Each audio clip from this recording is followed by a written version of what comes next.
Europe takes a tumble, faces historic deficit. At Ryder CupShane Lowry tried to navigate his way down one of the hundreds of steep, slick hills that make Whistling Straits a menace for golfers, with or without a club in their hands. He slid down the embankment and skittered hard onto his backside. Nobody got hurt. That was about the best Europe could say after a dismal opening day at the Ryder Cup. The Europeans trailed 6-2 after the first two sessions Friday, their biggest deficit since the event was expanded to include the entire continent back in 1979. "We can come back from 6-2, Rory McIlroy said after losing two matches on the same day for the first time in his 6 appearances. Not if they start the way he did Friday. After the first 5 holes of his morning foursomes match with the postman, Ian Poulter earned that nickname because, the legend goes, he always delivers. McIlroy found himself 5 down. It couldn't have been worse. It didn't get much better. Poulter and McIlroy fell 5 and 3 to Patrick Cantlay and Xander Schauffele, part of a 3-1 morning thrashing that the Americans repeated in the afternoon four-ball matches. McIlroy was not in the lineup for Saturday's foursomes matches, marking the first time he's ever been sat at the Ryder Cup. "I couldn't have asked more from him today," European captain Padraig Harrington said after he'd submitted his lineup. "Yeah, the golf didn't go as well as he would have liked, but I'm not second-guessing him for a second in terms of his leadership and what he does for my team."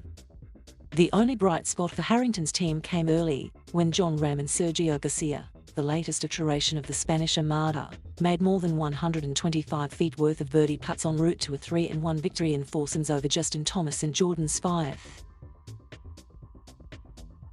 "A lot of good things can still happen," Garcia promised after seeing his was the only Europe win on the board. "If Garcia and company are to turn things around, then he and Rahm can't be the only ones to make long putts.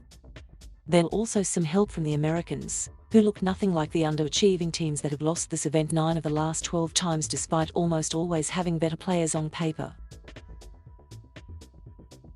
They do this time, too. All 12 US players are in the top 25. And any thought that Europe could use its guile, grit and friendship to counteract all that talent completely vanished as the wind kicked up in the afternoon. Tony Finau made 6 birdies over his first 13 holes to team up with Harris English and turn an early 1-down deficit into a 4-3 runaway over McIlroy and Lowry. Adding insult was Lowry's slip and fall on the front 9. It was the only memorable moment he produced all day. "We probably should have given them a better match than we did," said the 2019 British Open champion. Johnson and Schauffele both went 2-0.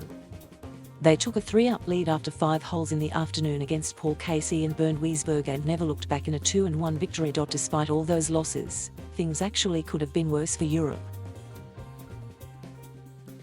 Heading to the 18th tee, Rahm and Tyrrell Hatton were 1 down to be hitting Bryson DeChambeau and Scotty Scheffler.